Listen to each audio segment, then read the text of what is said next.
அனைவருக்கும் இனிய மாலை வணக்கம். ஒலிம்பியா ஐஏஎஸ் அகாடமி சார்பாக அப்கமிங்காக வரக்கூடிய குரூப் 1லேருந்து குரூப் 4 வரை பார்த்திங்கன்னா ஜிஎஸ் பகுதி மிக சிறந்த முறையில் தேர்வு போயிட்டுருக்கு. அந்த வகையில் இந்த வீடியோவை பொறுத்தவரையும் இன்று நடைபெற்ற 2/2/2025 இன்று நடைபெற்ற ஜென்ரல் ஸ்டடீஸ் ஏரியா சிலபஸை பொறுத்தவரையும் 11th ethics new book unit 1, 12th political சயின்ஸில் unit 2, unit 3, unit 4 and current affairs ஜனவரி 2025லேருந்து 120 கேள்விகள் கேட்கப்பட்டிருந்தன. இந்த 120 கேள்விகளும் மிக முக்கியமாக அப்கமிங்காக வரக்கூடிய போட்டித் தேர்வுக்கு பயனுள்ளதாக இருக்கும்.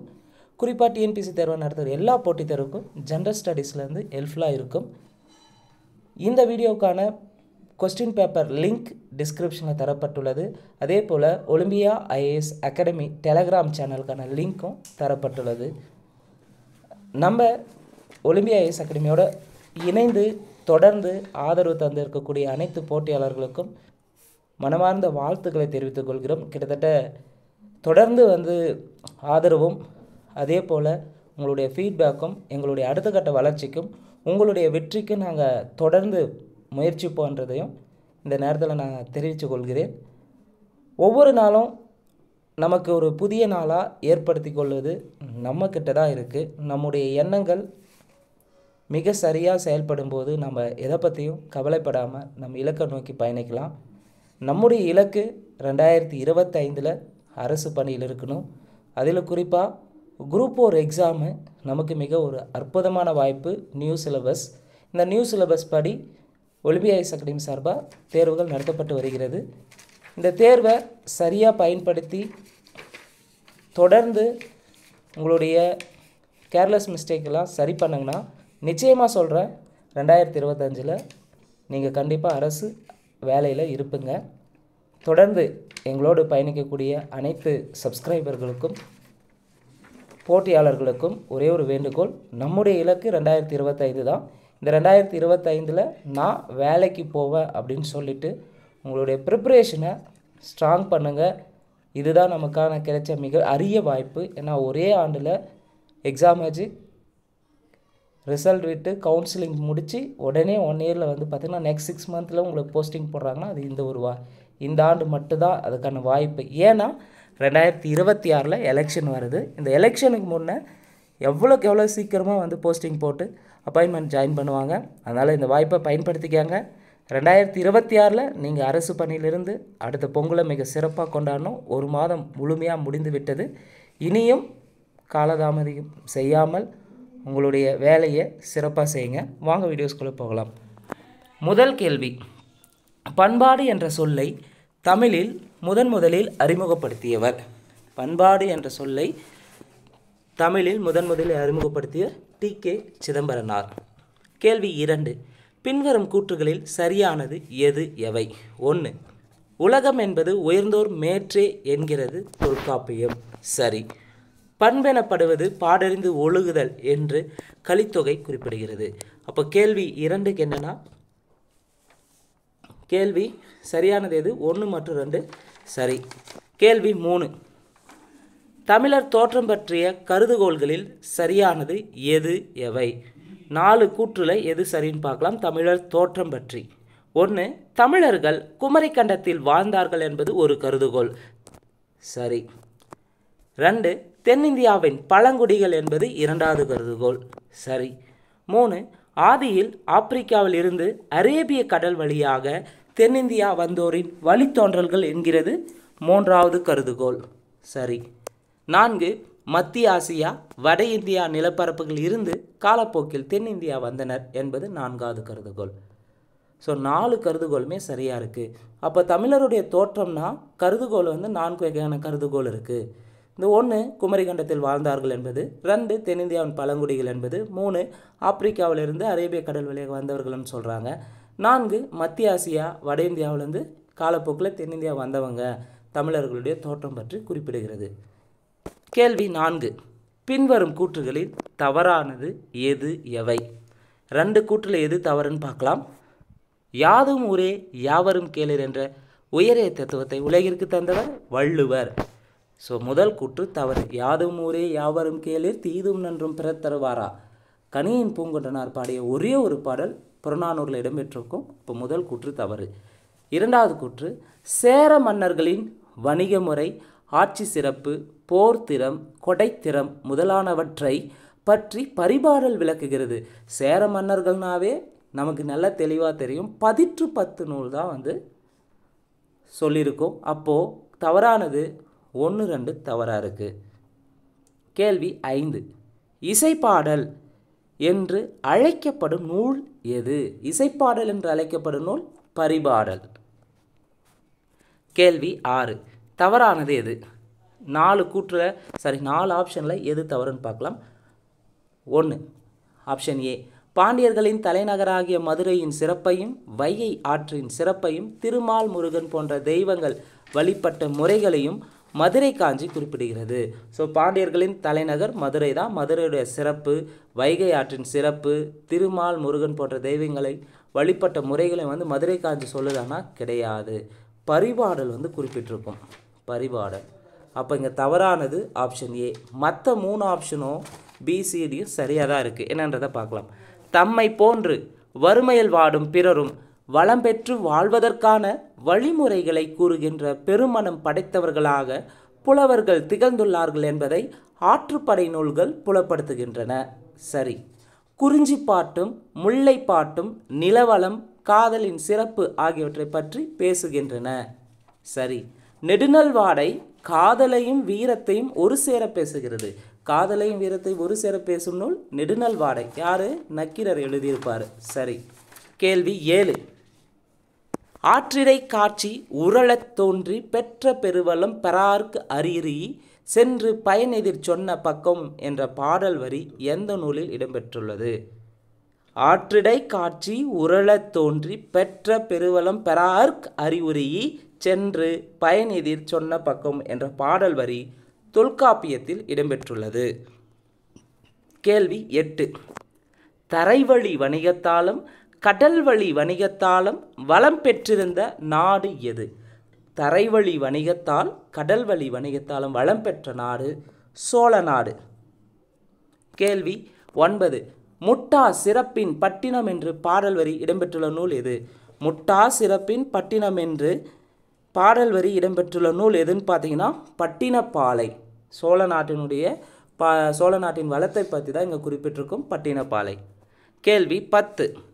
தமிழர் ஆட்சி முறை, ஆடல் பாடல், கலை வளம் மற்றும் புகார், மதுரை, வஞ்சி ஆகிய தலைநகரங்களின் சிறப்புகள், வணிகச் சிறப்பு, சமய நம்பிக்கைகள், வழிபாட்டு முறைகள், தனி மனித ஒழுக்கம், நீதி வழங்கும் முறைமை ஆகியவை பற்றி விரிவாக பேசும் வரலாற்று ஆவணமாக திகழும் நூல் எது? சிலப்பதிகாரம். ஆசிரியர் இளங்கோவடிகள். கேள்வி 11. பல்வேறு குற்றங்களுக்கான அடிப்படை காரணங்களை ஆராய்வதன் மூலமே குற்றச் செயல்களை தடுத்து நிறுத்த முடியும் என்பது எந்த நூலின் மைய கருத்தாகும்? மணிமேகலை நூலின் மைய கருத்தாகும். இது மணிமேகலை பொறுத்தவரையும் சமய அற கருத்துக்களையும் வாழ்வியல் நெறிகளையும் விளக்குகின்றன. கேள்வி 12 ரொம்ப முக்கியமானது. ஆல்ரெடி யூனிட் 8லிருந்து ரீசெண்டாக 2024 நடந்த தேர்வில் கேட்டிருந்தாங்க. பூகோள நூல் எழுதுந்து ஸ்ட்ராபோ. உயிரியல் நூலை எழுதுந்து பிலினி. இன்னொரு பூகோள நூல் என்ற பெயரில் எழுதுந்து தாலமி. இண்டிகா நூலை எழுதுந்து மெகஸ்தனிஸ். அப்போ பூகோள நூல் என்ற பெயரில் 2 பேர் எழுதியிருப்பாங்க. 1 ஸ்ட்ராபோ, 2 தாலமி. சரியான விடை ஆப்ஷன் ஏ 4, 3, 2, 1. கேள்வி 13. அரேபியாவிலிருந்தும் கிரேக்கத்திலிருந்தும் வணிக பொருட்களை ஏற்றிக்கொண்டு வந்த எண்ணற்ற நாவாய்கள் முசிறியில் செறிந்து கிடந்தனவென்று கூறும் நூல் எது? அரேபியா, கிரேக்கோ அங்கே 2 நாடுகளிலிருந்தும் பகுதியிலிருந்தும் வணிக பொருட்களை ஏற்றிக்கொண்டு வந்து முசிறியில் எண்ணற்ற நாவாய்கள் செறிந்து கிடந்தன அப்படின்னு சொன்ன நூல் எதுனா பெரிபுலஸ் நூல். கேள்வி 14. பின்வரும் கூற்றுகளில் சரியானது எது எவை? 4 கூற்றுகள் எது சரி அப்படின்றத பார்க்கலாம். 1. கிமு 6ஆம் நூற்றாண்டு முதல் கிரேக்கர்கள் தமிழகத்துடன் வணிக தொடர்பு கொண்டிருந்தனர்.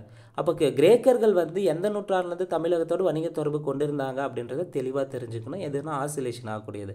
அப்போ கிரேக்கர்கள் தமிழ்நாட்டோடு வணிக தொடர்பு கொண்டது கிமு 6ஆம் நூற்றாண்டுனா கிடையாது, தப்பு. கிமு 5ஆம் நூற்றாண்டிலிருந்து வணிக தொடர்பு கொண்டு இருந்திருப்பாங்க. எந்த நூற்றாண்டுலேருந்து? 5th செஞ்சுரியிலேருந்து. அப்போ முதல் கூற்று தவறு. 2, அயல் நாடுகளுக்கு புலி, சிறுத்தை, யானை, குரங்கு, மயில், கிளி, வேட்டை நாய்கள் ஆகியவற்றை தமிழகம் ஏற்றுமதி செய்தது. சரி. மிளகை இந்திய மருந்து என்று ஹிப்பாக்ரேட்டஸ் குறிப்பிட்டுள்ளார். இந்த கொஸ்டின் பார்த்தீங்கன்னா இந்த கூற்று ஆல்ரெடி யூனிட் 8லேருந்து டிஎன்பிசி தேர்வில் ரீசெண்டாக கேட்டு வச்சுருக்காங்க. 2024 ப்ரீவியஸ் கொஸ்டின் அனலைஸ் பண்ணதுலேருந்து நம்ம பார்த்துருப்போங்க. ப்ரீவியஸ் கொஸ்டின் எல்லாம் யூனிட் 8 ரிலேட்டடாக. மிளகை இந்திய மருந்து என்று குறிப்பிட்டவர் யார்? ஹிப்பாக்ரேட்டஸ். 4, காஞ்சி கல்வெட்டுகளில் பல்லவர் கால வரலாற்றை அறிய முடிகிறது. காஞ்சி கல்வெட்டில் பல்லவர் கால வரலாற்றை அறிய முடிகிறது. இப்போ இங்கே சரியானது எதுன்னு கேட்டிருக்காங்க. 2, 3, 4 மட்டும் சரியாக இருக்குது. கேள்வி 15. கருவா என்பது, கருவானா லவங்கத்தை குறிப்பிடக்கூடியது. கருவா என்பது லவங்கம். கேள்வி 16 பொறுத்துக. கேள்வி 16 பொறுத்துக. சிஞ்சிபெரானஸ் என்பது தமிழில் இஞ்சி வேர்னு சொல்லலாம். துகிம்னா என்ன? மயில் தோகை. துகிம்னா என்ன? மயில் தோகை. ஆல்மக்னா அகில் மரங்களை சொல்லலாம். கிரேக்கத்தில் ஆல்மக்னா தமிழில் அகில் மரங்கள். மரக்காணத்தை என்னன்னு சொல்லுவாங்கன்னா சோபட்மான்னு சொல்லலாம் மரக்காணத்தை. அதே பிப்பால் என்றது பெர்பிரின்னு சொல்லுவாங்க. இங்கே சரியான விடை ஆப்ஷன் பாம்பே. 2, 3, 1, 4. கேள்வி 17 பொறுத்துக. தொண்டினா என்னன்னு சொன்னாங்கன்னா கிரேக்கர்கள் திண்டிஸ்னு சொன்னாங்க. முசிறினா முசிரிஸ். பொற்காட பகரின்னு சொன்னாங்க. குமரி கொமாரின்னு சொன்னாங்க. சரியான விடை ஆப்ஷன் டெல்லி. 1, 2, 4, 3. கேள்வி 18 பொறுத்துக. இந்த பொறுத்துக கொஸ்டின் பார்த்தீங்கன்னா ஆல்ரெடி டிஎன்பிசியில் கேட்டிருக்காங்க யூனிட் 8லேருந்து. கொல்சாய் என்பது தமிழில் என்ன சொல்லுவாங்கன்னா கொல்சாய்னா கொற்கையை தான் கொல்சாயின்னு குறிப்பிட்டிருப்பாங்க. நிகாமானா நாகப்பட்டினம். கமரானா இங்கே கமராவில் டைப்பிங் மிஸ்டேக் ஆகிருக்கு. கமரா என்பது காவேரி பூம்பட்டினத்தை குறிக்கக்கூடியது. காவேரி பூம்பட்டினம். கமரானா காவேரி பூம்பட்டினம். மசூலிப்பட்டினம் என்பது மசோலியான்னு சொல்லலாம். மசூலிப்பட்டினத்தை மசோலியான்னு குறிப்பிட்டிருப்பாங்க. அப்போ இங்கே சரியான விடை ஆப்ஷன் ஏ. அதே போல் புதுச்சேரியை என்னன்னு கூப்பிட்டுருந்தாங்கன்னா புதுச்சேரினா பொதுக்கேன்னு சொல்லியிருப்பாங்க. மரக்காணத்தை சோபட்மான்னு குறிப்பிட்டிருப்பாங்க. கேள்வி 19 பின்வரும் கூற்றுகளில் சரியானது எவை? 4 கூற்றில் எது சரின்னு பார்க்கலாம். 1, சோழர் கால கிராம ஆட்சி முறையை தெளிவாக எடுத்துக்காட்டுகிறது பராந்தக சோழனின் உத்திரமேரு கல்வெட்டு. சோழர் கால கிராம ஆட்சி முறையை குறிப்பிட கல்வெட்டு பராந்தக சோழன். எந்த பராந்தக சோழன்? முதலாம் பராந்தக சோழனுடைய உத்திரமேரு கல்வெட்டு குறிப்பிடுகிறது. சரி. வேள்விக்குடி பட்டயம், தளவாய்புர செப்பேடு, சின்னமனூர் சாசனம், சிவகாசி செப்பேடுகள் சோழர் கால பட்டயங்கள். இது பார்த்திங்கன்னா வேள்விக்குடி செப்பேடு, வேள்விக்குடி பட்டயம், தளவாய்புர செப்பேடு, சின்னமனூர் சாசனம், சிவகாசி செப்பேடுகள் எல்லாம் பார்த்திங்கன்னா பாண்டியர் கால பட்டயங்களில் வரும். பாண்டியர் கால. அப்போ 2வது கூற்று தவறு. 3, திருவாலங்காட்டு பட்டயங்கள், கரந்தை செப்பேடுகள், அன்பில் பட்டயங்கள், லேட்டன் பட்டயங்கள் இவை பாண்டியர் கால பட்டங்களா? கிடையாது. திருவாலங்காடு, கரந்தை, அன்பில், லேட்டன் இது 4ம் சோழர் கால பட்டயங்கள். 3வது கூற்று தவறு. 4வது கூற்று சங்க காலத்தில் தங்க நாணயங்கள் வழக்கில் இருந்தன. சங்க காலத்தில் தங்க நாணயம் கிடையாது. செம்பு நாணயங்கள் வழக்கத்தில் இருந்தன. அதாவது செப்பு நாணயங்கள் வழக்கத்தில் இருந்திருக்கும். அப்போ கேள்வி என்னென்னா பின்வரும் கூற்றுகள் சரியானது எதுனா 1 மட்டும் சரியாக இருக்குது. கேள்வி 20 பின்வரும் கூற்றுகளில் தவறானது எது? 4 ஆப்ஷனில் எது தவறுன்னு பார்க்கலாம். சங்க காலத்தில் செப்பு நாணயங்கள் சதுர வடிவமானவை. நாணயத்தின் ஒரு புறத்தில் யானையும் மறுபுறத்தில் இரட்டை மீன்களும் காணப்பட்டன. சங்க காலத்தை பொறுத்தவரையும் செப்பு நாணயங்களை வெளியிட்டிருப்பாங்க. அந்த செப்பு நாணயங்கள் என்பவை சதுர வடிவத்தில் இருக்கும். ஒரு பக்கம் பார்த்திங்கன்னா யானையினுடைய உருவமும் மறுபக்கத்தில் இரட்டை மீன்களும் காணப்பட்டது. சரி. யவனர்கள் தமிழகத்தில் மதுரை, புகார் ஆகிய இடங்களிலிருந்து தங்க நாணயங்களை வெளியிட்டிருப்பாங்க. யவனர்கள் தமிழ்நாட்டில் எங்கிருந்தாலும் தங்க நாணயத்தை வெளியிட்டாங்கன்னா இப்போ மதுரை, புகார். சரி. பல்லவர் காலத்தில் வெளியிட்ட நாணயங்களில் இரட்டை மீன், கப்பல், நந்தி போன்ற சின்னங்கள் காணப்படுகின்றன.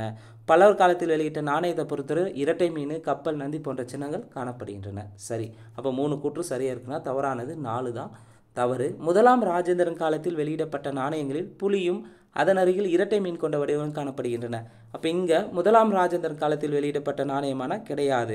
யார்னா முதலாம் ராஜராஜன் சோழன் காலத்தில் வெளியிடப்பட்ட நாணயங்களில் தான் புலியும் அதனருகில் இரட்டை மீன் கொண்ட வடிவங்களும் காணப்படும். கேள்வி 21. டேஸ் தங்க நாணயம் கிறந்த எழுத்தில் அவனுடைய பெயருடன் காணப்படுகிறது. இரண்டாம் வரகுணனுடைய தங்க நாணயம், இரண்டாம் வரகுணனின் தங்க நாணயம் கிறந்த எழுத்தில் அவனுடைய பெயரோடு காணப்படுகிறது. எந்த வரகுணன்? இரண்டாம் வரகுணன். கேள்வி 22. தமிழகத்தின் சிறப்பான சிற்பக்கலைக்கு அடையாளமாக திகழ்பவை. தமிழகத்தின் சிறப்பான சிற்பக்கலைக்கு அடையாளமாக திகழ்பவை மாமல்லபுர ஒற்றைக்கல் ரதங்கள். கேள்வி 23. குறிஞ்சியும் முல்லையும் முறைமையில் திரிந்த நிலம் பாலை நிலம். கேள்வி 24. கடைச்சங்கத்தை வளர்த்தவர்கள் யார்? இந்த கொஸ்டின் ரொம்ப ரொம்ப முக்கியமானது. முதல் சங்கம், இடைச்சங்கம், கடைச்சங்கம்னு சொல்லிட்டு முதல் சங்கத்தை வளர்த்தவங்க காச்சின வழுதி முதல் கடுங்கோன் வரை முதல் சங்கத்தை வளர்த்தவங்க. வெண்டேர் செலியின் முதல் முடத்திருமாறுனா இடைச்சங்கத்தை வளர்த்தவங்க. முடத்திருவான் முதல் உக்கிர பெருவழுதி தான் கடைச்சங்கத்தை வளர்த்தவர்கள். கேள்வி கடைச்சங்கத்தை வளர்த்தவர்கள்னாவே முடத்திருமாறன் முதல் உக்கிர பெருவழுதி வரை. இந்த கொஸ்டின் பார்த்தீங்கன்னா ஆல்ரெடி இப்போ ரீசெண்டாக 2023-24 எக்ஸாம்ஸில் யூனிட் 8லேருந்து கேட்டிருக்காங்க. கடைச்சங்கத்தை வளர்த்தவங்கலேருந்து கேட்டிருந்தாங்க. முடத்திருமாறன் முதல் உக்கிர பெருவழுதி. இப்போ முதல் சங்கம்னா காச்சின வழுதி முதல் கடுங்கோன் காக்கா ஞாபகம் வச்சுக்காங்க ஷார்ட்கட்டாக. முதல் சங்கம் காச்சின வழுதி டு கடுங்கோன் வரை. இடைச்சங்கம் வெண்டேர் செலியன் முடத்திருமாறன் வரை. கடைச்சங்கம்னா முடத்திருமாறன் ஸ்டார்ட் ஆகிருப்பார். முடத்திருமாறன் டு உக்கிர பெருவழுதி வரை. முதல் சங்கம் இருந்த இடம் தென்மதுரை. இடைச்சங்கம் இருந்த இடம் கபாடபுரம். கடைச்சங்கம் இருந்த இடம் இன்றைய மதுரை. கேள்வி 24. இறையனார் களவியல் நூலுக்கு உரை எழுதியவர் யார்? இறையனாருடைய களவியல் நூலுக்கு உரை எழுதியவர் நக்கீரர். கேள்வி 26. பொருந்தாத இணை. ஐவகை நிலங்களுக்கான உரிப்பொருளில் பொருந்தாத இது. குறிஞ்சினா புணர்தல் நிமித்தமும் சரி. முல்லைனா இருத்தல் நிமித்தமும் சரி. மருதம்னா ஊடல் நிமித்தமும் சரி. அப்போ தவறானது ஆப்ஷன் டெல்லி தான் தவறு. நெய்தல் என்பது பிரிதல் நிமித்தம்னா தப்பு. நெய்தல் என்பது இரங்கல் நிமித்தமும். நெய்தல் இரங்கல் நிமித்தமும். அப்போ பிரிதல் நிமித்தமும் எதுக்கு வரும்னா பாலை திணைக்கு வரும். பாலை. கேள்வி 27. பொறுத்துக. குறிஞ்சி அதாவது ஐவகை திணைகளுக்கான சிறு பொழுதுகள் கேட்டிருக்காங்க. ஐவகை நிலங்களில் குறிஞ்சிக்கு யாமம், முல்லைக்கு மாலை, மருதத்துக்கு வைகரை, நெய்தலுக்கு ஏற்பாடு, பாலைக்கு நண்பகல் வரும். அப்போ இங்கே சரியான விடை ஆப்ஷன் பாம்பே. கேள்வி 28. புறத்திணைகளை 7 என பகுக்கும் நூல் எது? இந்த கொஸ்டின் ஆல்ரெடி டிஎன்பிசியில் கேட்டிருக்காங்க. புறத்திணைகளை 7 என பகுக்கும் நூல் தொல்காப்பியம். அதே புறப்பொருள் வெண்பாமாலை 12ன்னு சொல்லியிருக்கும். புறத்திணைகளை 12ன்னு சொன்னது புறப்பொருள் வெண்பாமாலை. இதுவும் ஆல்ரெடி டிஎன்பிசியில் கேட்டிருக்காங்க. கேள்வி 29. விருந்து என்னும் சொல் புதியது என்ற பொருளில் எந்த நூலில் கையாளப்பட்டுள்ளது? விருந்துனா புதியதாய் வீட்டுக்கு, விருந்தினர்னா புதியதாய் வீட்டுக்கு வரவங்க தான் விருந்தினர்னு சொல்லியிருப்பாங்க பண்டைய தமிழ் கலாச்சாரத்தில். அப்படின்னு சொன்ன நூல் எதுன்னு பார்த்தீங்கன்னா தொல்காப்பியம். கேள்வி 30. கோவலர் மழவிடை பூட்டிய குழாயை தீம்புலி என்ற பாடல் வரி எந்த நூலில் இடம்பெற்றுள்ளது? கோவலர் மழவிடை பூட்டிய குழாயை தீம்புலி என்ற பாடல் வரி அகநானூறு நூலில் இடம்பெற்றுள்ளது. கேள்வி 31. பின்வரும் கூற்றுகளில் சரியானது எது எவை? 3 கூற்றில் எது சரின்னு பார்க்கலாம். 1. உணவு பற்றிய செய்திகள் சிறுபானாற்றுப்படை, பெருங்கதை, மணிமேகலை போன்ற நூல்களில் காணப்படுகின்றன. அப்போ உணவு பற்றிய செய்தினாவே 3 நூலில் காணப்படுது. 1 நமக்கு தெளிவாக தெரியும், மணிமேகலை பசிப்பினி போக்குன்றதுக்காக சொல்லியிருப்பாங்க அமுத சுரபியில். 2 சிறுபானாற்றுப்படை, 3 பெருங்கதை, உணவு பற்றிய செய்தி. சரி. மொழி தோன்றுவதற்கு முன்பே ஓவியம் தோன்றியது. சரி. கூத்து வகைகள் பற்றி மணிமேகலை குறிப்பிடுகிறதானா? கிடையாது. கூத்து வகைகளை பற்றி குறிப்பிடும் நூல் சிலப்பதிகாரம். அப்போ இங்கே சரியானது 1, 2 சரியாக இருக்குது. கேள்வி 32. பொறுத்துக. பேகன் எந்த மலை ஆண்டிருப்பான்னா பழனிமலை. பேகன் பழனிமலை. பாரி பரம்பு மலை. இதுவும் ஆல்ரெடி டிஎன்பிசியில் கேட்டிருக்காங்க. ரொம்ப ரொம்ப முக்கியமானது. பேகன் பழனிமலை, பாரி பரம்பு மலை, திருமுடிக்காரி மலையமா நாடு, ஆய் அண்டிரன் பொதிய மலை. நல்லி பார்த்தீங்கன்னா கண்டிரமலை ஆண்டிருப்பான். அதியமான் தகடூர் இன்றைய தர்மபுரி ஆண்டிருப்பார். வல்வில் ஓரி கொல்லிமலையை ஆண்டிருப்பான். அப்போது சரியானது இங்கே ஆப்ஷன் பாம்பே. ரொம்ப ரொம்ப முக்கியமான ஒரு கேள்வி. அடுத்த கேள்வி பாருங்கள், தவறான இணை எது? 33. இதுவும் ரொம்ப முக்கியமானது. குதிரைகளை பரிசாக வழங்கியவர் திருமுடிக்காரி. சரி. நீல நாகத்தின் உடையை இறைவனுக்கு போர்த்தி மகிழ்ந்தவர் ஆய் அண்டிரன்.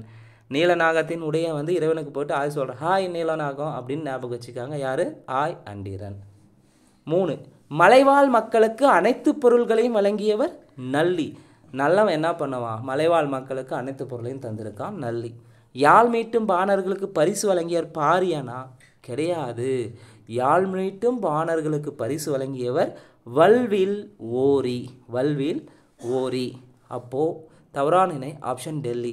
அதே பேகன் என்ன பண்ணியிருப்பான்னா மயிலுக்கு போர்வையை தந்திருப்பான். பாரி முல்லை கொடி படாதவருக்கு தம் தேரையை தந்தவர். அதியமான் அரிய நெல்லிக்கனியை அவ்வைக்கு தந்தவர். ரொம்ப ரொம்ப முக்கியமானது. கேள்வி 34. ஆடலின் நுட்பம் எது? இந்த கேள்வி ஆல்ரெடி கேட்டிருக்காங்க. ஆடலின் நுட்பம் என்பது கைவழி கண்களும்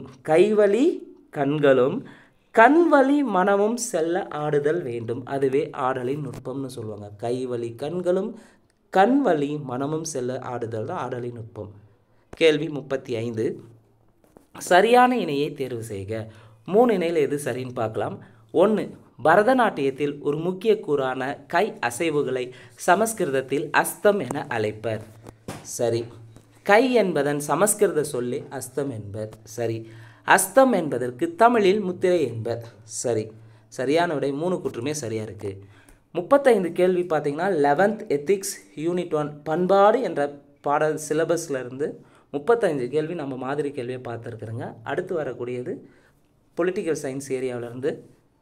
கேள்வி 36.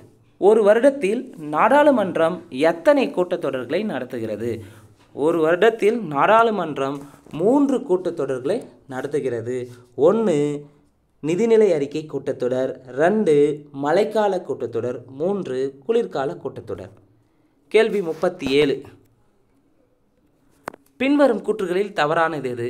1. நிதிநிலை அறிக்கை கூட்டத்தொடர் எப்போ நடக்கும்? நிதிநிலை அறிக்கை பிப்ரவரி டு மே. நேற்று பட்ஜெட் தாக்கல் செஞ்சுருப்பாங்க. நிதிநிலை அறிக்கை கூட்டத்தொடர். 2. மழைக்கால கூட்டத்தொடர். மழைக்கால கூட்டத்தொடர் ஜூன் டு ஆகஸ்டா? தப்பு.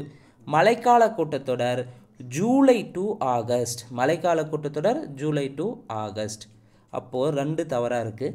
3. குளிர்கால கூட்டத்தொடர் நவம்பர் டிசம்பர்.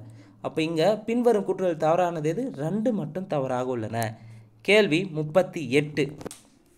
பெண்கள் இடஒதுக்கீடு முன்வரைவு தொடர்பான சட்ட திருத்தம். நிச்சயமாக கண்டிப்பாக கரண்ட் அஃபேர்ஸ் ரிலேட்டடாக இந்த பெண்கள் இடஒதுக்கீடு 33% ரிலேட்டடாக கொஸ்டின்ஸ் நிச்சயமாக இருக்கும். தெளிவாக படித்து வச்சுக்காங்க. இங்கே பெண்கள் இடஒதுக்கீடு முன்வரைவு தொடர்பான சட்ட திருத்தம் எதுன்னு கேட்டிருக்காங்க. பள்ளி பாடப்புத்தகத்தில் 108வது சட்ட திருத்தம் கொடுத்துருப்பாங்க. ஆனால் அது 108 கிடையாது, 106வது சட்ட திருத்தம் 2023. பெண்கள் இடஒதுக்கீடான முன்வரைவை பொறுத்தவரையும் 106வது சட்ட திருத்தம் தான் சரியானது. நம்ம 12th எத்திக்ஸில் 108ன்னு தந்திருப்பாங்க, அது தப்பு. அப்டேட் படி பார்த்திங்கன்னா சரியாக இருக்குன்னா 106 தான் சரி. கேள்வி 39. மக்களவை மாநிலங்களவை கூட்டத்தொடர்களை நடத்துவதற்கு மொத்த உறுப்பினர்கள் எண்ணிக்கையில் குறைந்தபட்சம் எவ்வளவு எண்ணிக்கை இருக்க வேண்டும்? ஸோ 39வது கேள்வி, மக்களவை மாநிலங்களவை கூட்டத்தொடர்களை நடத்துவதற்கு மொத்த உறுப்பினர்கள் எண்ணிக்கையில் குறைந்தபட்சம் எவ்வளவு எண்ணிக்கை இருக்க வேண்டும்? ஸோ மக்களவையாக இருந்தாலும் சரி மாநிலங்களவையாக இருந்தாலும் குறைந்தபட்சம் மொத்த உறுப்பினர்கள் இருந்தால் மட்டும்தான் அந்த கூட்டத்தொடர் நடக்கும். எவ்வளோன்னா 10ல் 1 பங்கு உறுப்பினர்கள் இருந்தால் மட்டும்தான் கூட்டத்தொடர் நடக்கும். கேள்வி 40. பின்வரும் கூற்றுகள் சரியானது எது எவை? 1. மக்களவையை தலைமை தாங்கி நடத்துபவர். மக்களவையை தலைமை தாங்கி நடத்துபவர் சபாநாயகர். சரி. 2. நாடாளுமன்ற தலைமை செயலகத்தின் நிர்வாகத் தலைவர் பிரதமர். கூற்று 2வது கூற்று தவறு. நாடாளுமன்ற தலைமை செயலகத்தின் நிர்வாகத் தலைவர் யார்னா மக்களவை சபாநாயகர். மக்களவை சபாநாயகர். 3வது கூற்று, நிதி முன்வரைவு என்று சான்றளிக்கும் அதிகாரம் பெற்றவர் குடியரசுத் தலைவர் ஆவார். நிதி முன்வரைவு என்று சான்றளிக்கும் அதிகாரம் யார்கிட்ட இருக்குன்னா மக்களவை சபாநாயகர். 4. நாடாளுமன்றத்தின் கூட்டத்தொடருக்கு தலைமை தாங்குபவர் குடியரசுத் தலைவர். நாடாளுமன்றத்தின் கூட்டத்துக்கு தலைமை தாங்குபவர் குடியரசுத் தலைவர் கிடையாது, மக்களவை சபாநாயகர். அப்போது இங்கே பின்வரும் கூற்றுகள் சரியானது 1 மட்டும் சரியாக இருக்குது. கேள்வி 41. சபாநாயகர் பற்றி ஒரு கூற்று. சபாநாயகர் மன்றத்தின் பிரதிநிதியாக திகழ்கிறார். அவர் அவள் இந்த மன்றத்தின் மாண்பு மற்றும் அதன் சுதந்திரத்தின் பிரதிநிதியாக விளங்குகிறார். இந்த மன்றம் நாட்டின் சின்னமாக விளங்குவதால் ஒரு குறிப்பிட்ட வகையில் சபாநாயகர் இந்த நாட்டின் சுதந்திரம் மற்றும் விடுதலையின் சின்னமாக திகழ்கிறார். ஆகவே அது ஒரு மேன்மை தாங்கிய சுதந்திரமான பதவியாக இருக்க வேண்டும். அந்த பதவி எப்போதும் மிக திறமை வாய்ந்த மற்றும் பாரபட்சமற்ற ஒருவரால் வகிக்கப்பட வேண்டும் என்று கூறியவர் யார்? சரியான விடை ஆப்ஷன் டெல்லி. ஜவஹர்லால் நேரு தான் சொல்லியிருப்பார். கேள்வி 42.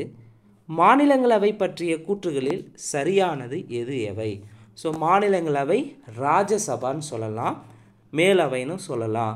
மாநிலங்களவை எப்போ தொடங்கினாங்கன்னா 1952 ஏப்ரல் 3 உருவாக்கப்பட்டது. சரி. ஒவ்வொரு 2 வருடத்திற்கும் அதன் உறுப்பினர்களில் 1/3 பங்கு உறுப்பினர்கள் தங்களது பதவிக்காலத்தை நிறைவு செய்வார்கள். சரி. ஒரு உறுப்பினரின் பதவிக்காலம், ராஜ்யசபா மாநில உறுப்பினரின் பதவிக்காலம் 5 ஆண்டுகளா? கிடையாது. மக்களவை உறுப்பினர்களின் பதவிக்காலம்தான் 5 ஆண்டு, ராஜ்யசபாவுக்கு 6 ஆண்டு. அப்போ 3வது கூற்று தவறு. 4. மாநிலங்களவை உறுப்பினர்கள் சம்பந்தப்பட்ட மாநிலங்களின் சட்டமன்ற மேலவை உறுப்பினர்களால் மாற்றத்தக்க ஒற்றை வாக்கு மூலம் விகிதாபிரதி தர மாநிலங்களவை உறுப்பினர்கள் சம்பந்தப்பட்ட மாநிலங்களின் சட்டமன்ற மேலவை உறுப்பினர்களால் மாற்றத்தக்க ஒற்றை வாக்கு மூலம் விகிதாச்சார பிரதிநிதித்துவப்படி தேர்ந்தெடுக்கப்படுவார்கள். மாநிலங்களவை உறுப்பினர்கள் யாரால் தேர்ந்தெடுப்பாங்கன்னா அந்தந்த மாநிலங்களில் உள்ள சட்டமன்ற கீழவை அல்லது சட்டப்பேரவை மூலம் தான் தேர்ந்தெடுப்பாங்க. இங்கே சட்டமன்ற மேலவை உறுப்பினர்கள் கிடையாது. அப்போ தவறு. அப்போ சரியானது 42க்கு சரியான விடை வந்து பார்த்தீங்கன்னா 1 மற்றும் 2 சரியாக இருக்குது. கேள்வி 43. மாநிலங்களவைக்கு போட்டியிடும் ஒருவர் எந்த மாநிலத்திலிருந்து தேர்ந்தெடுக்கப்படுகின்றாரோ அந்த மாநிலத்தில் வசிப்பவராக இருக்க வேண்டும் என்ற நிபந்தனை விலக்கி கொள்ளப்பட்டது எந்த திருத்தத்தின் மூலம்? மக்கள் பிரதிநிதித்துவ திருத்தச் சட்டம் 2003 மூலம் தான் நீக்கியிருப்பாங்க. ஸோ ஒரு மாநிலங்களவைக்கு ஒருவர் போட்டிடுறாங்கன்னா அவர் சொந்த மாநிலத்தை சேர்ந்தவரா, அந்த மாநிலத்தை இருக்கணும் அவசியம் இல்லை அப்படின்னு ஒரு சட்டத்திருத்தத்தை கொண்டு வந்திருப்பாங்க. எப்போது? மக்கள் பிரதிநிதித்துவ திருத்தச் சட்டம் 2003. மக்கள் பிரதிநிதி சட்டம்னா 1951 இயற்றியிருப்பாங்க. அதன் அடிப்படையில் திருத்தினது 2003 தான் திருத்தி இதை கொண்டு வந்திருப்பாங்க. கேள்வி 44. மாநிலங்களவை மாநில பட்டியலில் குறிப்பிடப்பட்டிருக்கும் அதிகாரங்களில் நாடாளுமன்றம் சட்டம் இயற்ற அதிகாரமளிக்கும் முடியும் என்று குறிப்பிடும் சட்டவிதி. சட்டவிதி 249. ஆர்டிக்கல் 249 என்ன சொல்லுதுன்னா, ராஜ்யசபா மாநில பட்டியலில் குறிப்பிடப்பட்டிருக்கும் அதிகாரங்களில் நாடாளுமன்றம் சட்டம் இயற்ற அதிகாரம் அளிக்க முடியும் என்று குறிப்பிடும் சட்டவிதி. ஆர்டிக்கல் 249. கேள்வி 45. மாநில மற்றும் மத்திய அரசுக்கு பொதுவான அனைத்திந்திய தேர்வாணையத்தை உருவாக்க நாடாளுமன்றத்துக்கு அதிகாரம் அளிக்க முடியும் என்று கூறும் விதி எது? ஆல் இண்டியா சிவில் சர்வீசஸை வந்து உருவாக்குறதுக்கான அதிகாரம் சொல்கிறது ஆர்டிக்கல் 312. இது ஆல்ரெடி டிஎன்பிசியில் கேட்டிருக்காங்க. கேள்வி 46. நாடாளுமன்றத்தின் அலுவல் மொழியாக இந்தியும் ஆங்கிலமும் இருக்கும் என கூறும் சரத்து எது? அதாவது எந்த ஆர்டிக்கல் படி பார்த்தீங்கன்னா இந்தியும் ஆங்கிலமும் இருக்குன்னு சொல்லியிருப்பாங்க. நாடாளுமன்றத்தின் அலுவல் லாங்குவேஜ், அலுவல் மொழியாக தான் சொல்லியிருப்பாங்க இந்தியும் ஆங்கிலம். எதுனா ஆர்டிக்கல் 120 சொல்லியிருக்கும். ஆர்டிக்கல் 120 என்ன சொல்லுதுன்னா, நாடாளுமன்றத்தின் பார்லிமெண்ட்டினுடைய அலுவல் மொழியாக இந்தி அண்ட் இங்கிலீஷ் இருக்குன்னு சொல்லியிருக்கு. ஆர்டிக்கல் 120 ஞாபகம் வச்சுக்கோங்க. கேள்வி 47. தனிநபர் சட்ட முன்வரைவு பற்றிய கூற்றுகள் சரியானது எவை? 1. அமைச்சர் அல்லாத உறுப்பினரால் தாக்கல் செய்யும் சட்ட முன்வரைவு. சரி. நாடாளுமன்றத்தில் ஆளுங்கட்சியை சேர்ந்தவர் மட்டுமே தனிநபர் முன்வரைவை கொண்டு வர முடியும். ஆளுங்கட்சி மட்டுமே சேர்ந்தவர் மட்டும்தான் கொண்டு வர முடியுமா? கிடையாது. யாராக இருந்தாலும் சரி இந்த தனிநபர் சட்ட முன்வரைவை உறுப்பினராக இருந்தால் போதும், அவர் வந்து தாக்கல் செய்யலாம். அப்போ 2வது கூற்று தவறு. 3. தனிநபர் சட்ட முன்வரைவு மீதான விவாதம் ஒரு வாரம் விட்டு ஒரு வாரம் வெள்ளிக்கிழமைகளில் பிற்பகல் 2 மணிலிருந்து 6 மணி வரை நடைபெறும். சரி. இதுவரை நாடாளுமன்றத்தில் 15 தனிநபர் சட்ட முன்வரைவுகள் மட்டுமே நிறைவேற்றப்பட்டுள்ளன. இதுவரை பார்த்தீங்கன்னா 14 தனிநபர் சட்ட முன்வரைவுகள் மட்டும்தான் நிறைவேற்றிருக்காங்க. அப்போது 4வது கூற்று தவறு. அப்போது எது சரின்னு பார்த்தீங்கன்னா 1 மற்றும் 3 சரியாக இருக்குது. கேள்வி 48. கடைசியாக தனிநபர் சட்ட முன்வரைவு நிறைவேற்றப்பட்ட ஆண்டு. கடைசியாக 14வது நிறைவேற்றின சட்ட முன்வரைவு எதுனா தனிநபர் சட்ட முன்வரைவு 1970 நிறைவேற்றியிருப்பாங்க. கேள்வி 49 மூன்றாம் பாலின நபர்கள் உரிமைகள் சட்ட முன்வரைவு கொண்டு வந்த ஆண்டு. மூன்றாம் பாலின நபர்கள் உரிமைகள் சட்ட முன்வரைவு கொண்டு வந்த ஆண்டு 2017 திருச்சி எம்பியான சிவா கொண்டு வந்திருப்பார். கேள்வி 50 எந்த அட்டவணையில் மத்திய மற்றும் மாநிலங்களின் சட்ட ரீதியான அதிகாரங்களும் செயல்பாடுகளும் தெளிவாக வரையறுக்கப்பட்டுள்ளன? எந்த அட்டவணைலாம்? 7வது அட்டவணையில். கேள்வி 51 நிதி சட்ட முன்வரைவு பற்றிய கூற்றுகளில் தவறானது எது? 4 ஆப்ஷன் எது தவறுன்னு பார்க்கலாம். நிதி சட்ட முன்வரைவு தொடர்பாக இது மக்களவை மற்றும் மாநிலங்களவையில் கொண்டு வர முடியும். நிதி சட்ட முன்வரைவை வந்து மக்களவையில் மட்டும்தான் கொண்டு வர முடியும், மாநிலங்களவை கிடையாது. தப்பு. அப்போ தவறானது ஆப்ஷன் ஏ. இது அமைச்சர் மட்டுமே அறிமுகப்படுத்த முடியும். ஸோ நிதி சட்ட முன்வரைவை அமைச்சர் மட்டும்தான் அறிமுகப்படுத்த முடியும். சரி. குடியரசுத் தலைவரின் பரிந்துரையின் அடிப்படையில் மட்டுமே இதை அறிமுகப்படுத்தலாம். சரி. இந்த முன்வரைவை 14 நாட்கள் வரை மட்டுமே மாநிலங்களவையில் வைத்திருக்க முடியும். சரி. கேள்வி 52 பொதுப்பட்டியலில் தவறானது எது? பொதுப்பட்டியல் எது தவறுன்னு பார்க்கலாம். கல்வி, விவசாய நிலங்களை தவிர சொத்து பரிமாற்றம், வங்கி சேவை, தத்தெடுப்பு மற்றும் வாரிசு தொடர்ச்சி. பொதுப்பட்டியல்னா மத்திய அரசுக்கும் மாநில அரசுக்கும் அதில் சட்டம் இயற்றக்கூடியது. அப்போ பொதுப்பட்டியல் தவறானது ஆப்ஷன் சி. வங்கி சேவை. வங்கி சேவை யாருக்கு வரும்னா மத்திய பட்டியலில் இடம்பெற்றிருக்கும் வங்கி சேவை. அப்போ பொதுப்பட்டியல் இதெல்லாம் வரும். கல்வி, விவசாய நிலங்களை தவிர சொத்து பரிமாற்றம், தத்தெடுப்பு மற்றும் வாரிசு தொடர்ச்சி, அடுத்து வனத்துறை, அதுக்கடுத்து தொழிற்சங்கங்கள், அதுக்கடுத்து கலப்படம். இதெல்லாமே பொதுப்பட்டியலில் வரும். அடுத்த கொஸ்டின் மாநில பட்டியலில் சரியானது எது எவை? ஸோ மாநில பட்டியல் இதெல்லாம் வருது. விவசாயம், காவல்துறை, சிறைச்சாலை, உள்ளாட்சி அரசாங்கம், பொது சுகாதாரம், இவை அனைத்துமே சரி. இப்போ மாநில பட்டியலில் இது இல்லாமல் வேறெல்லாம் வரும்னா மாநில பட்டியலை பொறுத்தவரையும் நிலம் வரும், மது, வர்த்தகம் மற்றும் வணிகமும் இடம்பெற்றிருக்கும். இது இல்லாமல் கால்நடை மற்றும் கால்நடை வளர்ப்பு, மாநில பொதுப்பணிகள் இதெல்லாம் மாநில பட்டியலில் இடம்பெற்றிருக்கும். அதே மத்திய பட்டியல் இதெல்லாம் இருக்குன்னா மத்திய பட்டியலை பொறுத்தவரையும் பாதுகாப்பு, அணுசக்தி, வெளிநாட்டு விவகாரங்கள், போர் மற்றும் அமைதி உடன்படிக்கை, வங்கி சேவை, ரயில்வே, அஞ்சல் மற்றும் தந்தி, வான்வழிகள், துறைமுகங்கள், வெளிநாட்டு வர்த்தகம், பணம் மற்றும் நாணயம், இதெல்லாமே மத்திய பட்டியலில் வரக்கூடியது. மத்திய பட்டியல், மாநில பட்டியல், பொதுப்பட்டியல் 3 வகையான பட்டியலுக்கு இருக்கும். அதிகாரங்களை பிரித்து தந்திருப்பாங்க. கேள்வி 54 அரசமைப்பு திருத்தச் சட்டத்தை மேற்கொள்ளும் நடைமுறைகள் சரியானது எது எவை? ஸோ அரசமைப்பு திருத்த சட்டத்தை பொறுத்து 2 கூற்று தந்திருக்காங்க. இதில் எது சரின்னு பார்க்கலாம். அமெண்ட்மெண்ட் ரிலேட்டடானது சட்ட திருத்தம். 1 அரசமைப்பில் ஏற்படும் திருத்தம் நாடாளுமன்றத்தின் ஈரவைகளிலும் ஒரு முன்வரைவாக சமர்ப்பிக்கப்பட்டு தனித்தனியாக ஒவ்வொரு அவையிலும் மொத்த உறுப்பினர்கள் எண்ணிக்கையில் 50% மேல் ஆதரவும் வாக்கு செலுத்தியவர்கள் எண்ணிக்கை 3/2 பங்குக்கு குறையாத பெரும்பான்மை ஆதரவை பெற்று நிறைவேற்றப்பட்டால் அது பின்னர் குடியரசுத் தலைவரின் ஒப்புதலுக்காக அனுப்பி வைக்கப்படும். முதல் கூற்று சரி. ஸோ அரசமைப்பு திருத்த சட்டம் ஒரு அமெண்ட்மெண்ட்டை ஏதோ ஒரு சட்டத்தை நம்ம திருத்துறோங்கன்னா பொதுவாக முதல்ல என்ன பண்ணால் நாடாளுமன்றத்தினோட 2 அவையில் ஒரு முன்வரைவை சமர்ப்பிப்பாங்க. குறிப்பாக தனித்தனியாக ஒவ்வொரு அவையிலும் சமர்ப்பிப்பாங்க. அப்போ சமர்ப்பிக்கப்படும் போது மொத்த உறுப்பினர்கள் எண்ணிக்கையில் 50% மேலே ஆதரவு இருக்கணும். அதே போல் வாக்கு செலுத்தியவர்களில் 3/2 பங்கு வாக்கு பெரும்பான்மை பெற்றிருக்கணும். அது பெரும்பான்மை பெற்று நிறைவேற்றப்பட்டால் மட்டும்தான் அது குடியரசுத் தலைவரின் ஒப்புதலுக்கு அனுப்பி வைக்கப்படும். அந்த முன்வரைவு ஒவ்வொரு அவையிலும் சாதாரண பெரும்பான்மை பெற்று நிறைவேற்றப்பட வேண்டுமா? அந்த சட்ட திருத்த முன்வரைவினாவே இது சிறப்பு பெரும்பான்மை, அதாவது 3/2 பங்கு அளவு வாக்களிக்கப்பட்டிருந்தால் மட்டும்தான் அது நிறைவேற்றவே முடியும். அப்போ 2வது கூற்று தவறு. அப்போ இங்கே கேள்வி என்னென்னா எது சரின்னு கேட்டிருக்காங்க. 1 மட்டும் சரியாக இருக்குது. கேள்வி 55 அரசமைப்பு திருத்தச் சட்டத்தின் மாற்றம் கொண்டு வருவதை பற்றி குறிப்பிடும் விதி. ஸோ அமெண்ட்மெண்ட்டை பற்றி சொல்கிறது திருத்தச் சட்டனாவே ஆர்டிகல் 368. இது ஆல்ரெடி கேட்டிருக்காங்க. திருத்தச் சட்டம் எந்த நாட்டிலேருந்து எடுத்திருக்காங்க? தென்னாப்பிரிக்காவிலேருந்து எடுத்திருப்பாங்க.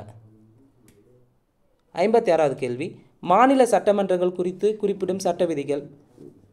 மாநில சட்டமன்றனாவே ஆர்டிகல் 152லேருந்து 237 வரை மாநிலங்கள் தொடர்பாக குறிப்பாக ஆளுநருடைய அதிகாரம், ஆளுநருடைய பணிகள், அடுத்து பார்த்திங்கன்னா முதலமைச்சர் கீழே இருக்கக்கூடிய அமைச்சரவை, அதுக்கு அடுத்து பார்த்திங்கன்னா மாநில அரசில் எதெல்லாம் வரும்னா நீதிமன்றங்கள், உயர் நீதிமன்றம், கீழவை நீதிமன்றங்கள், அட்வொகேட் ஜெனரல், இது எல்லாமே இந்த ஆர்டிகல் 152லேருந்து 237க்குள்ளே அடங்கிடும்.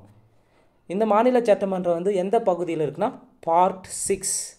பார்ட் 5 மத்திய அரசை பற்றி குறிப்பிடும். பார்ட் 6 மாநில அரசை பற்றி குறிப்பிடும். கேள்வி 57 பின்வரும் கூற்றுகளில் சரியானது எது எவை? 1 மாநில நிர்வாகத்தின் அரசமைப்பு தலைவர். மாநில நிர்வாகத்தின் அரசமைப்பு தலைவர் முதலமைச்சரா? கிடையாது. மாநில நிர்வாகத்தின் அரசமைப்பு தலைவர் ஆளுநர். கேள்வியை தெளிவாக உள்வாங்கிக்காங்க. ஆளுநர். மாநிலத்தின் அனைத்து செயல் திட்ட நடவடிக்கைகளும் ஆளுநரின் பெயராலேயே நடைபெற வேண்டும். சரி. ஆளுநர் மக்களவையின் மொத்த உறுப்பினர் எண்ணிக்கையில் 6 ஒரு பங்கு உறுப்பினர்களை நியமிக்க முடியும். சரி. கேள்வி என்ன? சரியானது எதுன்னு கேட்டிருக்காங்க. 2, 3 சரியாக இருக்குது. அடுத்த கேள்வி 58. பின்வரும் கூற்றுகளில் தவறானது எது எவை? அமைச்சர்கள் குழு மற்றும் அமைச்சரின் தலைவராக முதலமைச்சர் உள்ளார். சரி. மாநிலத்தின் உண்மையான நிர்வாக தலைவராக முதலமைச்சர் இருக்கிறார். சரி. இந்திய அரசமைப்பின் 164(1) உறுப்பின்படி மாநிலத்தின் முதல்வர் நியமிக்கப்பட வேண்டும். அப்போது ஒரு ஸ்டேட்டுக்கு மாநிலத்தின் முதல்வரை நியமிக்கணும்னு சொல்லக்கூடிய ஆர்டிக்கல் 164(1). சரி. இது ஆல்ரெடி கேட்டிருக்காங்க. ஆளுநருக்கு உதவியாக ஆலோசனை வழங்க முதலமைச்சர் தலைமையில் அமைச்சர் குழு நியமிக்கப்படுவதை பற்றி அரசமைப்பில் 162(1) உறுப்பு குறிப்பிடுகிறதா? தப்பு. 163 ஆர்டிக்கல் 163(1) என்ன சொல்லுதுன்னா, ஆளுநருக்கு உதவியாக ஆலோசனை வழங்க முதலமைச்சர் தலைமையிலான அமைச்சர் குழு இருக்கணும்னு குறிப்பிடுகிறது. அப்போ இங்கே தவறானது எதுனா 4 மட்டும் தவறாக இருக்குது. கேள்வி 59. அனைத்து குழுக்களின் தலைவர்களை நியமிப்பவர் யார்? அனைத்து குழுக்களின் தலைவர்களை நியமிப்பவர் சபாநாயகர். கேள்வி 60. நிதி குழுக்களில் பொருந்தாதது எது? நன்னெறி குழு, பொதுக்கணக்குழு, மதிப்பீட்டு குழு, பொதுத்துறை நிறுவனக்குழு. நிதிக்குழுனாவே 3 வகையான நிதிக்குழு மட்டும்தான் இருக்குது. நிதிக்குழுவின் வகைகளில் 3 தான் இருக்குது. அதில் நன்னெறி குழு வருமானம் வராது. அப்போ பொருந்தாத ஆப்ஷன் ஏ. அப்போ நிதிக்குழுக்கள்னால் 3 இருக்குது. பொதுக்கணக்கு குழு, மதிப்பீட்டு குழு, பொதுத்துறை நிறுவனக்குழு. கேள்வி 61. இந்தியாவில் நாடாளுமன்றம் டேஸை கொண்டுள்ளது.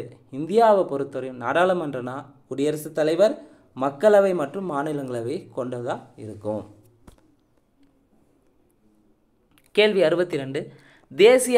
தேசிய அரசின் அனைத்து அரசமைப்பு துறைகளின் தலைவராக விளங்குபவர் யார்? தேசிய அரசின் அனைத்து அரசமைப்பு துறைகளின் தலைவராக விளங்குபவர் குடியரசுத் தலைவர். கேள்வி 63. பின்வரும் கூற்றுகளில் தவறானது எது? 4 ஆப்ஷன் எது தவறுன்னு பார்க்கலாம். குடியரசுத் தலைவர் தகுதி மற்றும் தேர்தல் பற்றி உறுப்பு ஆர்டிக்கல் 58 குறிப்பிடுகிறது. குடியரசுத் தலைவருடைய தகுதி தேர்தலை சொல்லக்கூடிய ஆர்டிக்கல் 58. சரி. குடியரசுத் தலைவர் பதவிக்கான குறைந்தபட்சம் 50 தேர்வுக்குழு வாக்காளர்கள் முன்மொழிவு செய்யப்பட வேண்டும் என்றும், மேலும் வேட்பாளர் தேர்வுக்குழுவின் 50 உறுப்பினர்கள் மூலம் வழிமொழியப்பட வேண்டும் என்று ஆர்டிக்கல் 54 குறிப்பிடுகிறது. 54 சொல்லுதுன்னா தப்பு. ஆர்டிக்கல் 52 தான் குறிப்பிடும். ஆர்டிக்கல் 52 என்ன சொல்லுதுன்னா, குடியரசுத் தலைவர் பதவிக்கான குறைந்தபட்சம் 50 தேர்வுக்குழு வாக்காளர்களால் முன்மொழியணும், அதே போல் 50 உறுப்பினர்கள் வழிமொழியணும்னு சொல்லும். எது? ஆர்டிக்கல் 52. அப்போ தவறானது ஆப்ஷன் பாம்பே. சியும் டியும் சரியாக இருக்கும். இந்திய அரசமைப்பின் 52வது உறுப்பு இந்தியாவிற்கு ஒரு குடியரசுத் தலைவர் இருக்க வேண்டும் என்கிறது. அப்போ இந்தியாவுக்கு ஒரு குடியரசுத் தலைவர் இருக்கணும்னு சொல்லக்கூடிய ஆர்டிக்கல் 52. சரி. ஆர்டிக்கல் 53 இந்திய ஒன்றியத்தின் ஆட்சி அதிகாரத்தை குடியரசுத் தலைவருக்கு அளிப்பதுடன் அவற்றை நேரடியாகவோ மறைமுகமாக செயல்படுத்த வகை செய்கிறது. அப்போது குடியரசுத் தலைவர் பார்த்திங்கன்னா அவரும் டைரெக்டாக பண்ணலாம், இல்லைன்னா அவருடைய ஆப்ஷனில் அவர் யாரை நியமிக்கிறாரோ அதன் அடிப்படையில் செயல்படுத்த சொல்லக்கூடிய ஆர்டிக்கல் 53. சரி. கேள்வி 64. குடியரசுத் தலைவர் தனது அலுவலகத்தில் நுழைந்த தேதி முதல் 5 வருட காலத்திற்கு குடியரசுத் தலைவராக பதவி வகிப்பார் என்று குறிப்பிடும் சட்ட விதி.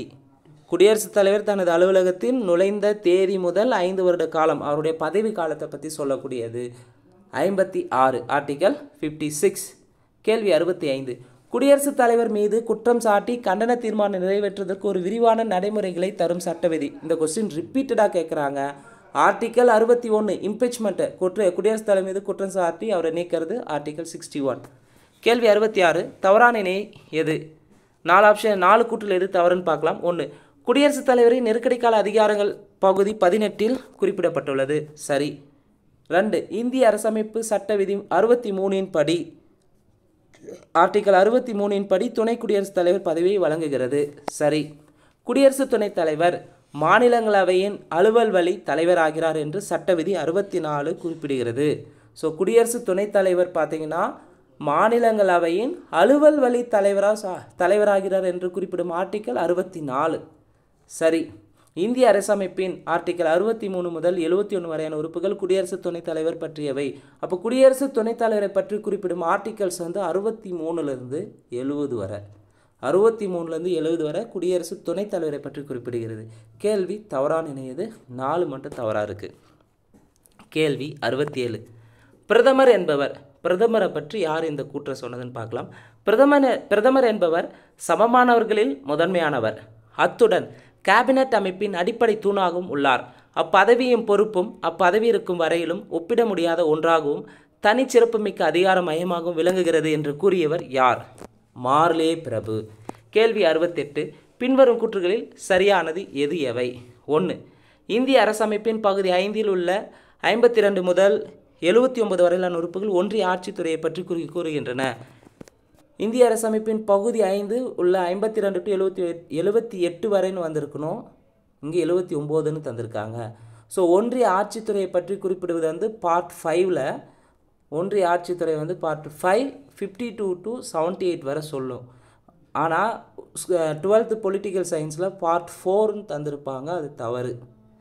மத்திய அரசை பொறுத்தவரை மத்திய அரசு ஆட்சியை பற்றி சொல்கிறது 52 தான், பார்ட் 5ல் தான் இருக்குது மத்திய அரசை பற்றி சொல்லக்கூடியது. அங்கே 52லேருந்து 78 வரை அது பார்ட் 5ன்னு வந்திருக்கணும், பிரிண்டிங் மிஸ்டேக்காக இருக்கும், பார்ட் 4ன்னு இருக்கும், பார்த்துக்காங்க. 2. அரசமைப்பின் 74வது உறுப்பு பிரதமரை குடியரசுத் தலைவர் நியமனம் செய்வதாக கூறுகிறது. அரசமைப்பு கேள்வி கூற்று என்ன? அரசமைப்பின் 74வது உறுப்பு பிரதமரை குடியரசுத் தலைவர் நியமனம் செய்வதாக கூறுகிறது. பிரதமரை குடியரசுத் தலைவர் நியமனத்தை பற்றி சொல்கிறது 74 கிடையாது, 75. ஆர்டிகல் 75 என்ன சொல்லுன்னா பிரதமரை நியமிப்பவர் குடியரசுத் தலைவர் என்று குறிப்பிடுகிறது. பிரதமர் அலுவலகம் 1948 உருவாக்கப்பட்டது. தப்பு. பிரதமர் அலுவலகம் PMO, prime minister office, PMO வந்து 1947 உருவாக்கப்பட்டது. அது 1997 வரை பிரதமர் செயலகம் என்றே அழைக்கப்பட்டது. அதுக்கப்புறம் தான் பிரதமர் அலுவலகம்னு பெயர் மாற்றப்பட்டது. 1947 ஸ்டார்ட் பண்ணியிருப்பாங்க பிரதமர் அலுவலகம், ஆனால் 1997 வரை அது பிரதமரின் செயலகம் தான் குறிப்பிட்டிருப்பாங்க. 97க்கு அப்புறம் தான் PMO ஆஃபீஸ், பிரைம் மினிஸ்டர் ஆஃபீஸ்னு வழங்கப்பட்டு வருகிறது தற்போது வரை. 4. அரசமைப்பு 74வது உறுப்பின்படி குடியரசுத் தலைவருக்கு உதவும் ஆலோசனை வழங்கும் பிரதமர் அமைச்சரை தலைவராக கொண்ட ஒரு அமைச்சரவை குழு இருக்குன்னு சொல்லியிருக்கோம். சரி. ஆர்டிகல் 74 என்ன சொல்லுது? குடியரசுத் தலைவருக்கு உதவ ஆலோசனை வழங்க பிரதம அமைச்சரை தலைவராக கொண்ட ஒரு அமைச்சர்கள் குழு இருக்குன்னு சொல்லுது. என்ன ஆர்டிகல்? ஆர்டிகல் 74. சரி. இப்போ கேள்வி என்ன? பின்வரும் கூற்றுகள் சரியானது எது? சரியானது 4 மட்டும்தான் சரியாக இருக்குது. முதல் 3 ஆப்ஷனும் தவறாக இருக்குது. கேள்வி 69. பொறுத்துக. பிரதமரை குடியரசுத் தலைவர் நியமனத்தில் பற்றி சொல்கிறது ஆர்டிகல் 75. ஆர்டிகல் 75 என்ன சொல்லுதுன்னா பிரதமரை குடியரசுத் தலைவர் நியமனத்தில் பற்றி குறிப்பிடுகிறது. மாநில நிர்வாகத்தை பற்றி சொல்லக்கூடிய ஆர்டிகல் 153 முதல் 167 வரை. ஒவ்வொரு மாநிலத்திற்கு ஒரு ஆளுநர் இருப்பார் என்று குறிப்பிடுவது ஆர்டிகல் 153. மாநில ஆளுநர் குடியரசுத் தலைவரால் நியமனம் செய்யப்படுவது குறிப்பிடுவது ஆர்டிகல் 155. மாநில ஆளுநர் குடியரசுத் தலைவரால் நியமிக்கப்படுவதை பற்றி குறிப்பிடும் விதி ஆர்டிகல் 155. சரியான விடை 1, 2, 3, 4. கேள்வி 70. ஆண்டுதோறும் நடைபெறும் மாநில தலைமைச் செயலர்களின் மாநாடுகளுக்கு தலைமை வகிப்பவர் யார்? மாநில தலைமைச் செயலர்களின் மாநாடுகளுக்கு தலைமை வகிக்கிறது முதன்மை தலைமை செயலர். கேள்வி 71. ஆளுநரின் பதவி காலத்தை பற்றி குறிப்பிடும் சட்டவிதி. ஆளுநரின் பதவி காலம் ஆர்டிகல் 156. ஆளுநரின் பதவிக்காலம் ஆர்டிகல் 156. அங்கே குடியரசுத் தலைவரின் மத்திய அரசில் வந்து பார்த்திங்கன்னா குடியரசுத் தலைவரின் பதவி காலத்தை சொல்கிறது ஆர்டிகல் 56. ஆளுநரின் பதவி காலத்தை சொல்கிறது ஆர்டிகல் 156. ஞாபகம் வச்சுக்காங்க. கேள்வி 72. அரசமைப்பு விதிகளின்படி அரசமைப்பு அவசர நிலையை பிரகடனப்படுத்தி குடியரசுத் தலைவர் ஆட்சியை டேஸ் உறுப்பின்படி பரிந்துரைக்க ஆளுநருக்கு அதிகாரம் உள்ளது. மாநிலத்தில் குடியரசுத் தலைவர் ஆட்சியை கொண்டு வரதுக்கான பரிந்துரை வந்து ஆர்டிகல் 356. கேள்வி 73. பின்வரும் கூற்றுகளில் சரியானது எது எவை? 1. ஆளுநர் மாநில சட்டமன்றத்தின் ஒரு பகுதி என்று உறுப்பு 168 குறிப்பிடுகிறது. ஆர்டிகல் 168 என்ன சொல்லுதுன்னா ஆளுநர் என்பவர் மாநில சட்டமன்றத்தின் ஒரு பகுதி தான் சொல்லுது. சரி. சட்டம் 123 கீழ் சட்டமன்றம் அமர்வில் இல்லாத காலங்களில் ஆளுநர் அவசர சட்டங்களை பிறப்பிக்கலாம். அவசர சட்டங்களை ஏற்றிருக்க ஆளுநருக்கு என்ன ஆர்டிகல் சொல்லுதுன்னா 213. குடியரசுத் தலைவர் உச்சநீதிமன்றத்தில் அவசர சட்டம் 123. அதே ஆளுநர் அவசர சட்டம் ஏற்றலான்னு சொல்கிறது 213. ஒவ்வொரு மாநிலத்திற்கும் மத்திய அரசின் தலைமை வழக்கறிஞருக்கு இணையாக ஒரு அரசின் தலைமை வழக்கறிஞரை உயர்நீதிமன்ற தலைமை நீதிபதி நியமனம் செய்கிறார். ஒவ்வொரு மாநிலத்திற்கும் மத்திய அரசின் தலைமை வழக்கறிஞருக்கு இணையாக அரசின் தலைமை வழக்கறிஞர் யார் நியமனம் செய்கிறதுனா ஆளுநர் தான் நியமனம் செய்வார். தப்பு. அப்போ சரியானது 1 மட்டும் சரியாக இருக்குது. கேள்வி 74. பாதுகாப்பு படைகளின் தலைமை அதிகாரி யார்? பாதுகாப்பு படைகளின் தலைமை அதிகாரி இந்திய குடியரசுத் தலைவர். கேள்வி 75. தவறான இணை எது? திவானி குவாசானா நடுவரை குறிப்பிடும். சரி. திவானி மசலிம்னா அதிகாரத்துவத்தின் தலைவர். திவானி ரியாசத்னா தலைமை தளபதி. சரி. திவான் அல் மசாலிம் குடிமையியல் வழக்குக்கு உச்சநீதிமன்றம்னா தப்பு. திவான் அல் மசாலிம் என்று எதை சொல்லுதுன்னா மேல்முறையீட்டு உச்சநீதிமன்றம். திவான் அல் மசாலிம் என்பது மேல்முறையீட்டு உச்சநீதிமன்றம். அப்போ குடிமையியல் வழக்குக்கு உச்சநீதிமன்றத்தை என்ன சொல்லியிருந்தாங்கன்னா இடைக்காலத்தில் திவான் இ ரிசாலட் திவானி ரிசாலட்னா குடிமையியல் வழக்குக்கு உச்சநீதிமன்றத்தை குறிப்பிடுகிறது. அப்போ தவறான இணை ஆப்ஷன் டெல்லி. கேள்வி 76. சத்ரே ஜகான் நீதிமன்றம் என்பது மாநில தலைமை நீதிபதி நீதிமன்றத்தை குறிப்பிடும். கேள்வி 77. சத்ரே ஜகான் நீதிமன்றமும் மற்றும் தலைமை நீதிபதி மன்றமும் யாருடைய ஆட்சியில் இணைக்கப்பட்டது? சத்ரே ஜகான் நீதிமன்றமும் மற்றும் தலைமை நீதிபதி மன்றமும் யாருடைய ஆட்சி காலத்தில் இணைக்கப்பட்டது? அவுரங்கசீப் ஆட்சி காலத்தில் இணைக்கப்பட்டது. கேள்வி 78. பின்வரும் கூற்றுகளில் சரியானது எது எவை? 1. மொக்டாசிப் அரசு வழக்கறிஞர் தரப்பை பற்றி குறிப்பிடுகிறது. மொக்டாசிப்னா. தாத்பாக்னா நிர்வாக அலுவலர் சொல்லுது. சரி. குவாசி உல் குசாட் என்பது அரசின் நீதிமன்ற தலைமை அலுவலரை குறிப்பிடும். குவாசி உல் குசாட் என்பது அரசின் நீதிமன்ற தலைமை அலுவலர். சரியானது 1, 2, 3 சரி. கேள்வி 79. பின்வரும் கூற்றுகளில் சரியானது தேர்வு செய்க. 1. கிழக்கிந்திய கம்பெனி 1600ஆம் ஆண்டு 1ஆம் ராணி எலிசபெத்தின் சாசன சட்டத்தின் மூலம் பதிவு செய்யப்பட்டது. சரி. மதராஸ் நிர்வாகத்தை பொறுத்தவரை 1660ஆம் ஆண்டு சாசன சட்டம் ஒரு ஆளுநர் அவருடன் தலா ஒரு குடியேற்ற பகுதிக்கு ஒரு உறுப்பினர் என அடிப்படையில் ஒரு குழு நியமிக்க வழிவகை செய்தது. எந்த சாசன சட்டம்? 1661வது சாசன சட்டம் தான் வழிவகுத்திருக்கும். அப்போ 2 தவறு. 3. இங்கிலாந்து அரசால் விசாரிக்கப்பட்ட முதல் வழக்கு அசாண்டினா வழக்கு. சரி. வணிகர்கள் கடலில் மேற்கொள்ளும் குற்றங்களை விசாரிக்க ஒரு கடற்படை நீதிமன்றம் நிறுவ 1683ஆம் ஆண்டு சாசன சட்டம் வழிவகுத்தது. வணிகர்கள் கடலில் மேற்கொள்ளும் குற்றங்களை விசாரிப்பதற்காக ஒரு கடற்படை நீதிமன்றத்தை நியமித்தாங்க. எந்த சாசன சட்டம் வாயிலாக? 1683 சாசன சட்டம். சரி. அப்போ இங்கே சரியானது எதுன்னு பார்த்தீங்கன்னா 1, 3, 4 சரி. ஆப்ஷன் சி தான் சரியாக இருக்குது. கேள்வி 80. பின்வரும் நிகழ்வுகளை கால வரிசைப்படி தேர்வு செய்க. 1. அசாண்டினா வழக்கு. 2. பம்பாயில் நீதிமன்றம் கலைக்கப்பட்டது. 3. மாகாண நீதிமன்றம் சீரமைக்கப்பட்டது. 4. கல்கத்தா உச்சநீதிமன்றம் நிறுவப்பட்டது.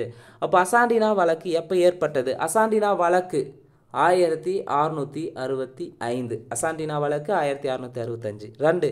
பம்பாயில் நீதிமன்றம் கலைப்பு. பம்பாயில் எப்போ நீதிமன்றத்தை கலைச்சிருப்பாங்க? 1690. மீண்டும் 1718 பம்பாயில் நீதிமன்றத்தை ஏற்படுத்தியிருப்பாங்க. ஆனால் கலைக்கப்பட்டது 1690. மாகாண நீதிமன்றம் சீரமைப்பு. 1780. மாகாண நீதிமன்றத்தை சீரமைச்சது யார்? Warren Hastings. அடுத்து கல்கத்தா உச்ச நீதிமன்றம் எப்போ ஏற்படுத்தினாங்க? 1774 ஏற்படுத்தியிருப்பாங்க. அப்போது இங்கே கால வரிசைப்படி சரியாக இருக்கிறது 1, 2, 4, 3. கேள்வி 81. சரியான இணையை தேர்வு செய்க. மதராஸ் உச்ச நீதிமன்றம் நிறுவப்பட்ட ஆண்டு 1824. தப்பு. பம்பாய் உச்ச நீதிமன்றம் நிறுவப்பட்ட ஆண்டு 1801. தப்பு. காரன்வாலிஸ் பிரபு சட்ட விதிகள் தொகுப்பு 1793 வெளியிட்டாங்க. அப்போ சரியான இணை 3 மட்டும்தான் சரியாக இருக்குது. அப்போ இங்கே மதராஸ் உச்ச நீதிமன்றம் 1801 ஏற்படுத்தியிருப்பாங்க. பம்பாய் உச்ச நீதிமன்றம் 1824 ஏற்படுத்தினாங்க. ரெண்டுமே மாறி இருக்கு. கேள்வி 83. பின்வரும் நிகழ்வோடு தொடர்புடையவர் யார்? 1. குடிமையியல் நீதிமன்றங்களை அங்கீகரித்தார், நீதிமன்ற கட்டணங்களை ஒழித்தார், குற்றவியல் நீதிமன்றங்கள் சீர்திருத்தம் செய்தார். இந்த 3 கூற்றோடு தொடர்புடையவர் யாருன்னு பார்த்தீங்கன்னா காரன் வாலிஸ். காரன் வாலிஸ் என்ன பண்ணார்? குடிமையியல் நீதிமன்றங்களை அங்கீகரிச்சிருப்பார், நீதிமன்ற கட்டணங்களை ஒழித்தார், குற்றவியல் நீதிமன்றங்களில் சீர்திருத்தம் செய்திருப்பார். கேள்வி 83. இந்திய உயர்நீதிமன்ற சட்டம் இயற்றப்பட்ட ஆண்டு. இந்திய உயர்நீதிமன்றம் சட்டம் இயற்றப்பட்ட ஆண்டு 1861. இந்த 1861 வந்து ரொம்ப ரொம்ப முக்கியமானது. ஏன்னு பார்த்தீங்கன்னா இது ரிலேட்டடான ஒரு கொஸ்டின் ரொம்ப ரொம்ப முக்கியமானது. ஏற்கனவே டிஎன்பிசியில் கேட்டிருக்காங்க. 1861 ஏஎஸ்ஐ, அதாவது ஆர்கியாலஜிக்கல் சர்வே ஆஃப் இந்தியா, அதாவது இந்திய தொழில் துறை புதுடெல்லியில் நிறுவப்பட்ட ஆண்டும் 1861 தான். அப்போ இந்திய உயர்நீதிமன்றம் சட்டம் இயற்றப்பட்ட ஆண்டும் 1861 தான். இந்த உயர்நீதிமன்ற சட்டத்தின் படி தான் கேஎம்சி, அதாவது கொல்கத்தா, மும்பை, சென்னையில் 3 இடத்துல 1862 உயர்நீதிமன்றங்களை ஏற்படுத்தியிருப்பாங்க. கேள்வி 84. கூட்டாட்சி முறை சார்ந்த நீதிமன்றம் தொடங்கப்பட்ட ஆண்டு. கூட்டாட்சி முறை சார்ந்த நீதிமன்றம் எப்போ தொடங்கினாங்க? 1937. இதுவும் ஆல்ரெடி டிஎன்பிசியில் கேட்டிருக்காங்க. கேள்வி 85. இறுதிக்கட்ட மேல்முறையீட்டுக்காக பிரிந்து செல்லாமல் இந்தியாவிலேயே மேல்முறையீடு செய்யும் ஒரு அனைத்திந்திய தலைமை நீதிமன்றத்தின் தேவையை 2 முறை வந்திருக்கு, டைப்பிங் மிஸ்டேக் ஆகிருக்கு. இறுதிக்கட்ட மேல்முறையீட்டுக்காக பிரிந்து செல்லாமல் இந்தியாவிலேயே மேல்முறையீடு செய்யும் ஒரு அனைத்திந்திய தலைமை நீதிமன்றத்தின் தேவையை 1921 உணர்ந்தவர் யார்? Sir Hari Singh core. கேள்வி 86. பிரபுக்கள் நீதிமன்ற மேலவை ஒழிப்பு கூட்டாட்சி முறை சார்ந்த நீதிமன்ற அதிகார விரிவாக்க சட்டம் இயற்றப்பட்ட ஆண்டு.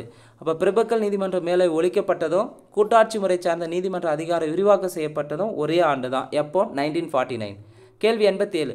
உயர் நீதிமன்றங்களும் உச்ச நீதிமன்றமும் அரசமைப்பின் கீழ் ஒரு ஒருங்கிணைந்த நீதித்துறையாக செயல்பட்டு அனைத்து குடிமையியல் அல்லது குற்றவியல் வழக்கில் தீர்வு காண்கிறது. தீர்வு வழங்கும் முறையில் வேறுபாடுகளை களைவதற்காக இவ்வாறு அமைக்கப்பட்டுள்ளது என்று கூறியவர் டாக்டர் B.R. அம்பேத்கர். கேள்வி 88. உச்சநீதிமன்றம் பற்றி குறிப்பிட்ட சட்ட விதி. உச்சநீதிமன்றத்தை பற்றி சொல்லக்கூடிய ஆர்டிக்கல்னு எடுத்துக்கணும். ஆர்டிக்கல் 124 147. இதுவும் ஆல்ரெடி கேட்டிருக்காங்க.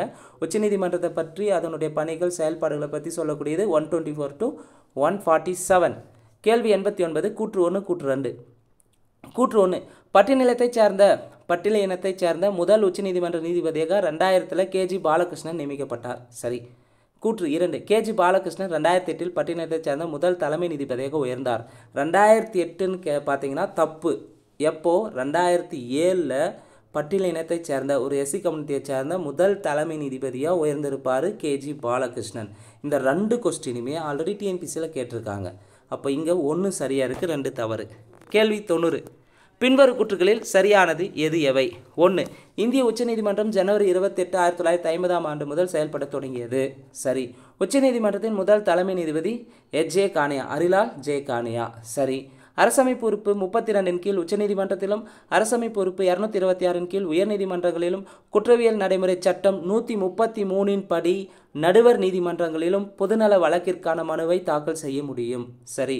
அப்போது பொதுநல மனு பொறுத்தவரையும் சுப்ரீம் கோர்ட்டில் உச்சநீதிமன்றத்தில் ஆர்டிகல் 32 கீழையும் ஹைகோர்ட்டில் ஆர்டிகல் 226 கீழையும் குற்றவியல் நடைமுறை சட்டத்தில் நடுவர் நீதிமன்றத்தில் குற்றவியல் நடைமுறை சட்டம் 133 படியும் பொதுநல மனுவை தாக்கல் செய்ய முடியும். உச்சநீதிமன்றம் 2005 ஆண்டு ஒரு வழக்கை பொதுநல வழக்காக தீர்மானித்தது.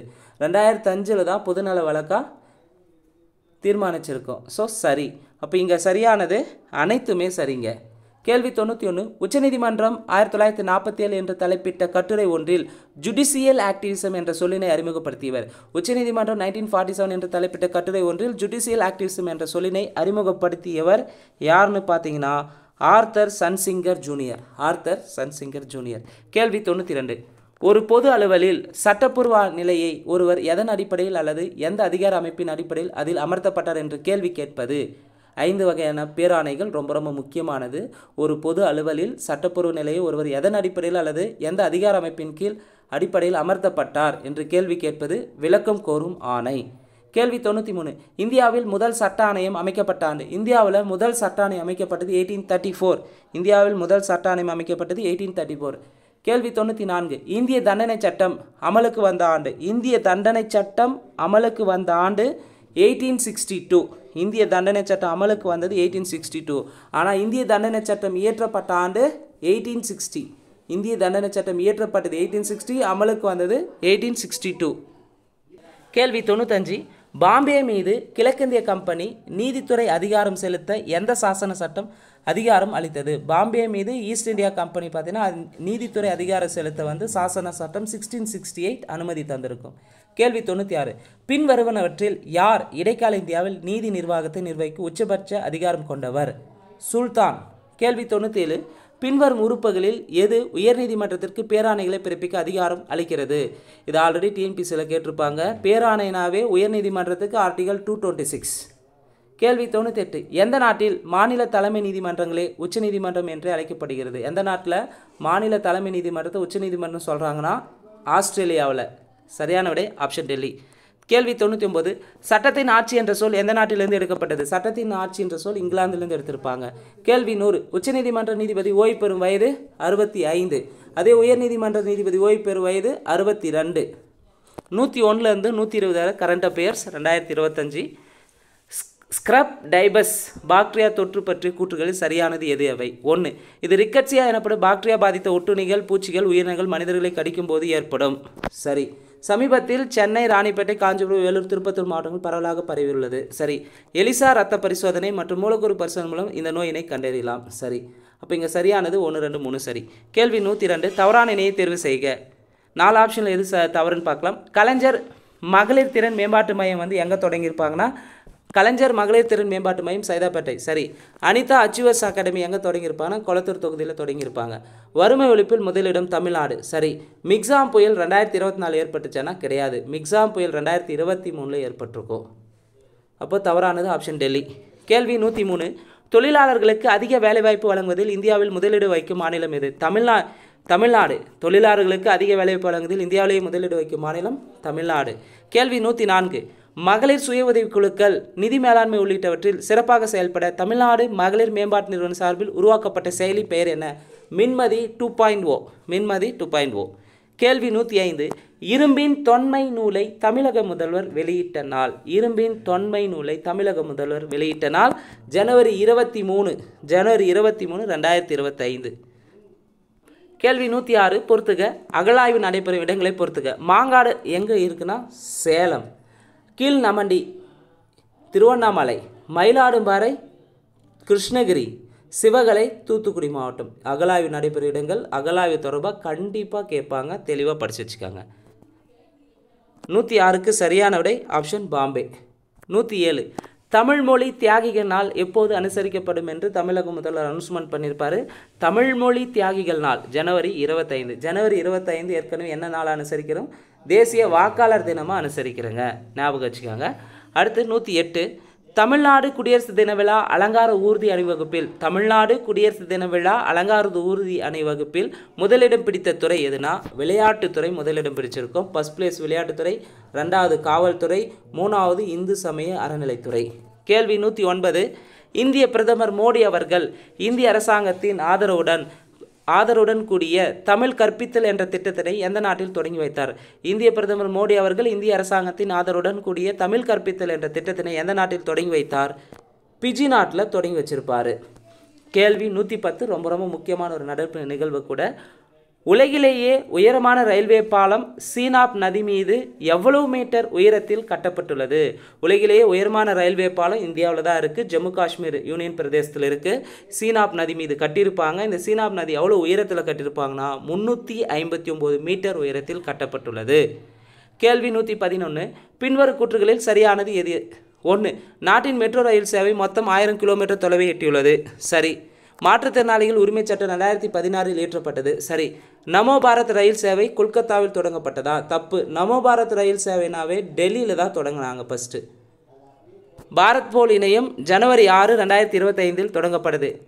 பாரத் போல் இணையம் பார்த்தீங்கன்னா 2025. சரி. ஜனவரி 6 கிடையாது, ஜனவரி 7, 2025 தொடங்கியிருப்பார். அமித்ஷா தொடங்கியிருப்பார், உள்துறை அமைச்சராக இருந்தவர். அப்போது பின்வரும் கூற்றுகள் சரியானது எதுன்னு பார்த்தீங்கன்னா 1, 2 மட்டும்தான் சரி. Option C. கேள்வி 112. பாரதிய அந்தரிக்ஷ ஸ்டேஷன், அதாவது இந்தியாவுக்குன்னு சர்வதேச விண்வெளி நிலையம் அமைக்கிறதுக்காக எந்த ஆண்டுக்குள் நிறுவ இஸ்ரோ முடிவு செஞ்சுருக்காங்க? பாரதிய அந்தரிக்ஷ ஸ்டேஷன் 2035க்குள்ள. கேள்வி 113. பின்வரும் கூற்றுகளில் தவறானது எது எவை? 4 ஆப்ஷன் எது தவறுன்னு பார்க்கலாம். 18வது வெளிநாடு வாலந்தியர்கள் மாநாடு ஒடிசா மாநிலம் புவனேஸ்வரில் நடைபெற்றது. சரி. 2047 போதையில்லா இந்தியாவை உருவாக்குவதை இலக்காக நிர்ணயம் செஞ்சுருக்காங்க. சரி. 12 ஆண்டுகளுக்கு ஒருமுறை நடைபெறும் மகா கும்பமேளா ஜனவரி 13, 2025 தொடங்கப்பட்டது. 12 ஆண்டுகளுக்கு ஒருமுறை நடைபெறும் மகா கும்பமேளா ஜனவரி 13, 2025 தொடங்கப்பட்டது. சரி. அப்போ தவறானது ஆப்ஷன் டெல்லி. எது தவறுன்னு பார்க்கலாம். இந்தியாவின் 76வது குடியரசு தின விழாவில் சிறப்பு விருந்தினராக பிஜி தீவின் அதிபர் பிரபோவா சுபியோந்தா கலந்து கொண்டார். இந்தியாவின் 76வது குடியரசு தின விழாவில் கலந்து கொண்டவர் இந்தோனேஷிய அதிபர் கலந்திருப்பார். யார்? பிரபோவா சுபியாந்தா. இங்கே பிஜி தீவுன்னு தந்திருக்காங்க, தப்பு. அப்போ தவறான இணை ஆப்ஷன் டெல்லி. கேள்வி 114. பின்வரும் கூற்றுகளில் சரியானது எது அவை? 1. B-15B அதாவது ப்ராஜெக்ட் 15B ஏவுகணை அழிப்பு போர்க்கப்பல் திட்டத்தின் கீழ் 4வது மற்றும் இறுதி கப்பல் INS சூரத் ஆகும். சரி. B-17 ப்ராஜெக்ட் 17B போர்க்கப்பல் திட்டத்தின் கீழ் கட்டப்பட்ட முதல் கப்பல் INS நீலகிரி. சரி.